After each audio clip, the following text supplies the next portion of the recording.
California continues to lack transparency around the Palisades fire. Multiple lawsuits are accusing LADWP, the city of LA, and state agencies for empty reservoirs, down power lines, and failed fire-safe measures that allegedly worsened the Palisades fire. Of course they did. Governor Newsom's office told News Nation the state didn't start this fire. That was an arsonist, and the state wasn't responsible for responding to or monitoring this fire. Now, in new court filings, the state goes further and says the Palisades victims cannot allege the state had notice of the Lachlan fire because it never had notice. State records show a call at 12:27 a.m. on January 1, but with the rest of the incident report redacted, completely blacked out, basically. That's always a good sign. Their response to that call. But a Los Angeles looks like the Epstein files tells us all the details. And the LAFD's records show not only did the LAFD notify the state just after midnight, the state sent a park representative at 1:46 in the morning on January 1, and that state park representative arrived on scene at 4 a.m. on January 1. Now that Los Angeles Fire Department incident report shows what the state will not, that the Los Angeles Fire Department contacted the state after midnight. I can't believe they lied. And a state park rep arrived on scene by 4 a.m. We're literally one step away from them being like, you guys kind of deserve it. We're one step away from that. They're like, it wasn't us.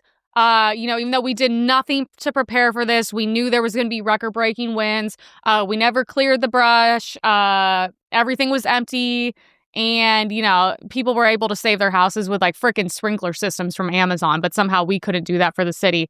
And they're now they're sending bills for you to clean up the brush. Like I said, they're one step away from being like, well, this is actually why wildfires are a good thing. This is actually why your house being burned down is a good thing. And then we have Gavin Newsom employs a $200,000. I hate it here so much. This is why everyone's miserable and depressed. Gavin Newsom employs a $200,000 official photographer at taxpayers' expense. If this better be taken by Tom Ford himself for $200,000. Hires a former war journalist. Okay, well, it is kind of like war here sometimes. Known for his work with Barack Obama to improve his national profile. Oh, I see. So you also are trying to improve your national profile. So is this, by the way, $200,000? Is this the photo we got? Is this it?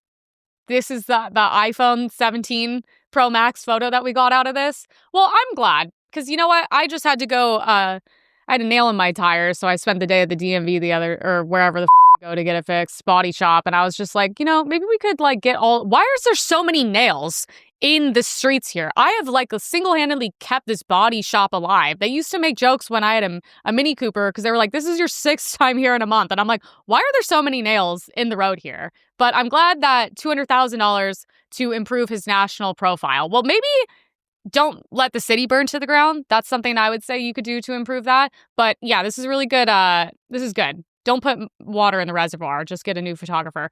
The next socialist candidate for governor of California, Ramsey Robinson. I had to find this on TikTok. That's why I'm on there, to find these things.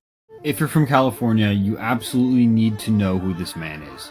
His name is Ramsey Robinson, and he's running for governor of California as a socialist. Great. I'd like to briefly cover some of his policies that blew my mind. I didn't even think it was possible for somebody to be elected who would think like this. So let me go through it.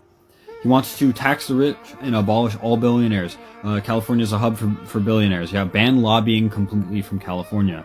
Rent freeze across California. He wants to ban hedge funds and banks from owning homes and build 1.4 million affordable units in California.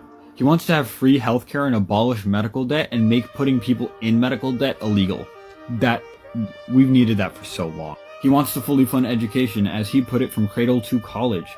And this also would include things like work programs and all of these. Free. Like trades and all that, right? Every single form of education would be free in California. He wants everything's free. It's a sanctuary city, or sanctuary state, my apologies. And that might be scary for some people. I'd like to go over reasons why it isn't. But I'll do that in a different video. This is why stabbings are good. Watching this, My next video. Considerably less scary than you think it is, and there are statistics to back it up. And The black nail polish. It's like, just go to the My Chemical Romance and shut the He wants free transportation for all people in California, and he wants free green energy for all people in California. This would include things like staying away from coal and trying to avoid these very harmful natural resources. This is great. Everything's free. Remember, it's just economically beneficial. That's why he's doing it. Everything free is good for the economy. Minimum wage. That's insane. He wants to stop AI from stealing jobs without compensation for the jobs that are being stolen. Full support of unions across California. All right, I guess every idea sucks. So this guy is going to come in and run as a socialist, and he's going to run on every single thing is free. He's like, your taxes are going to be 99% of your income, but everything's going to be free. I don't know. I'm not going to say this person seems smart, because they're not. The bedroom is giving very scary. I don't know, just one bulletin on the wall with some paper that's, probably planning something really horrific. But I'm just like, are people not smart enough to know that there is nothing in the world that is free?